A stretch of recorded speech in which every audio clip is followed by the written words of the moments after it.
أعوذ بالله من الشيطان الرجيم بسم الله الرحمن الرحيم ذلك بأنهم قالوا لن تمسنا النار إلا أياما معدودات وغرهم في دينهم ما كانوا يفترون. سورہ آل عمران سورہ نمبر 3 آیت number 24.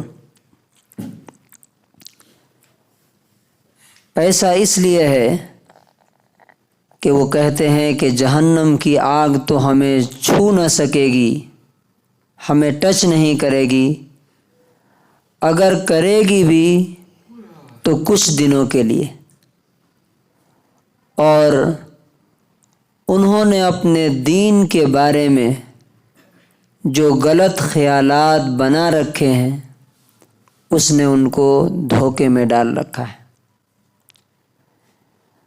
This is because they say that the fire of hell shall not touch us except for a limited number of days, and false beliefs which they have forged have deluded them in their faith.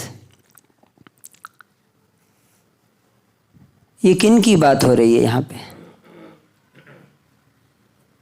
اس سے پہلے آیت میں جن کے بارے میں کہا گیا تھا کہ کتاب کا علم انہیں دیا گیا، معلوم ہے کہ اللہ کیا کہتا ہے، رسول کیا کہتے ہیں، کس چیز کا حکم دیتے ہیں، کس چیز سے منع کرتے ہیں، پھر بھی نہیں مانتے. وجہ کیا ہے؟ ریزن کیا ہے؟ اب آج دیکھ لیجئے مسلمانوں کو معلوم نہیں ہے کیا نماز پڑھنا فرض ہے؟ معلوم ہے کہ نہیں؟ سود لینا غلط ہے، حرام کھانا غلط، سب معلوم ہے، لیکن سب کر رہے ہیں. وجہ کیا ہے؟ اللہ تعالیٰ وہ ریزن یہاں بتا رہا ہے کہ یہی بیماری اس سے پچھلے قوم میں تھی، یہودیوں میں. ان کا عقیدہ کیا تھا کہ نحن ابناء اللہ و احباؤہ، ہم تو اللہ کے بیٹے اور اس کے بہت فیورٹ اور چہیتے ہیں. دوسرا عقیدہ کیا تھا کہ ہمارے جو بڑے بزرگ تھے، جو نبی تھے، ہمارے اندر بہت سارے نبی آئے، وہ سب ہم کو بخشوا دیں گے.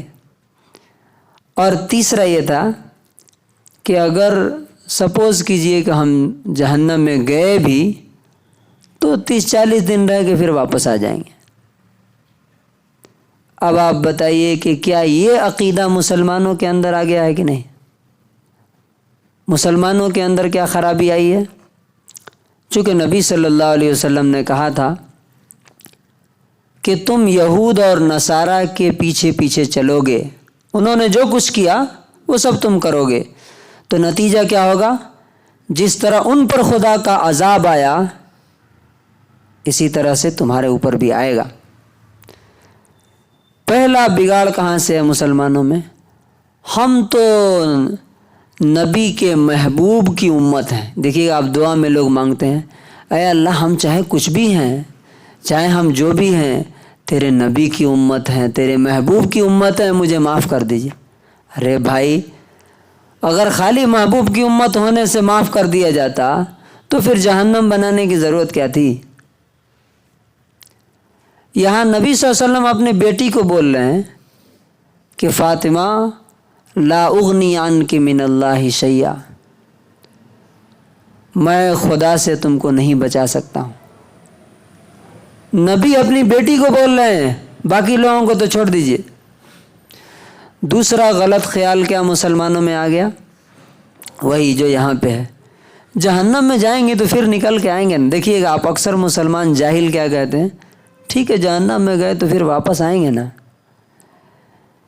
یہاں پہ اچھی طرح سمجھ لینی چاہیے، ایمان اگر بچا رہے گا تب جہنم سے نکلیں گے، اور ایمان ہے کہ نہیں یہ کیسے پتہ چلے گا؟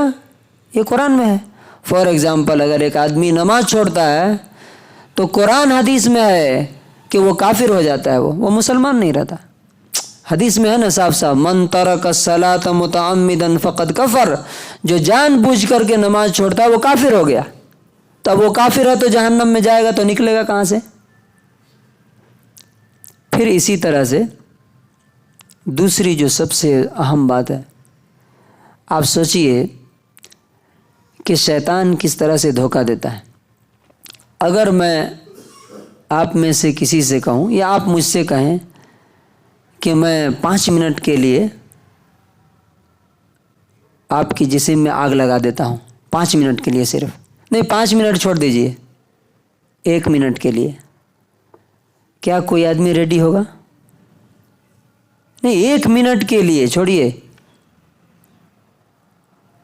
وہاں پہ کیا ہے کہ اگر جہنم کا فیصلہ ہو گیا تو 70 سال تو خالی گرنے میں لگیں گے، 70 سال۔ اور وہ دنیا کی آگ نہیں، وہ آگ کے بارے میں اللہ نے کہا کہ نزاعۃ للشوا، وہ آگ جب انسان کو پکڑے گی تو پورا سر سے لے کے پیر تک اسکن اتار کے پھینک دے گی، پہلے نکال کے پھینک دے گی، اور اس کے بعد جلانا شروع کرے گی۔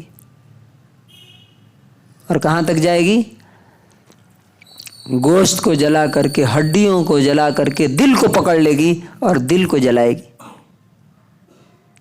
اور انسان موت مانگے گا، یدعو ثبورا، موت مانگے گا لیکن موت نہیں آئے گی۔ کیا وہ برداشت کرے گا آدمی؟ جو یہ جاہل لوگ بولتے ہیں کہ اچھا کچھ دن کے بعد تو آ جائیں گے نا، کچھ دن۔ اچھا، تیسرا، چوتھا بڑا فیکٹر دیکھیے، یہ کچھ دن کتنے دن کا ہوگا کسی کو معلوم ہے کیا؟ ایک نماز چھوڑنے کی سزا، فار ایگزامپل میں بول رہا ہوں، یا 1 روپیہ سود کھانے کی سزا، کتنے 100 سال جہنم میں جلنا ہے، یہ کسی کو معلوم ہے؟ نہیں معلوم ہے نا۔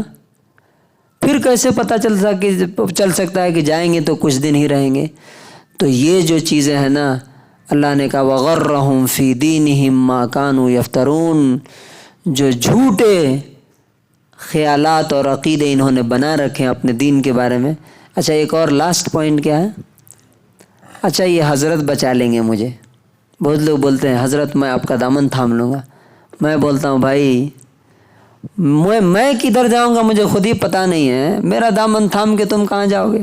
تم اللہ رسول کا دامن تھامو جی، وہی ایک دامن ہے جو بچا سکتا ہے، جو جس کی گارنٹی اور شیورٹی ہے، اس کو تو تھام نہیں رہے ہو، اور جا کر کے مزار کے آگے سر جھکا رہے ہو، فلاں پیر کو پکڑ رہے ہو، ان پہ پیسے لٹا رہے ہو جن کی کوئی گارنٹی نہیں ہے قرآن و حدیث میں۔ اور انہی لوگوں نے ان سب کو گمراہ کیا کہ اچھا ہم ہیں نا، ہم تمہیں۔ ایک جگہ تو سنا ہے کہ بہشتی دروازہ ہے کہیں، معلوم ہے آپ کو؟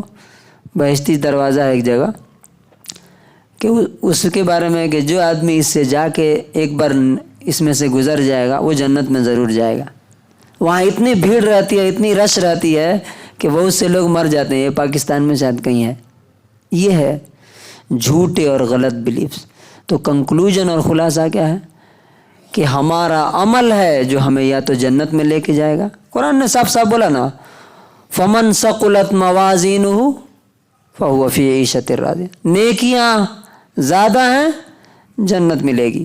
وَمَنْ خَفَّتْ مَوَازِينُهُ، نیکیاں کم ہیں برائیاں زیادہ ہیں تو کوئی بچانے نہیں آئے گا، جہنم میں جانا ہی ہے، سزا ملے گی۔ تو اللہ تبارک و تعالی ہمیں ان جھوٹے بلیفز اور غلط خیالات سے نکلنے کی توفیق دے، اور اپنے عمل کے بارے میں کانشس اور حساس رہنے کی توفیق عطا فرمائے، اچھے کاموں کی توفیق دے اور برے کاموں سے ہم سب کی حفاظت فرمائے۔ سبحان اللہ و بحمدہ۔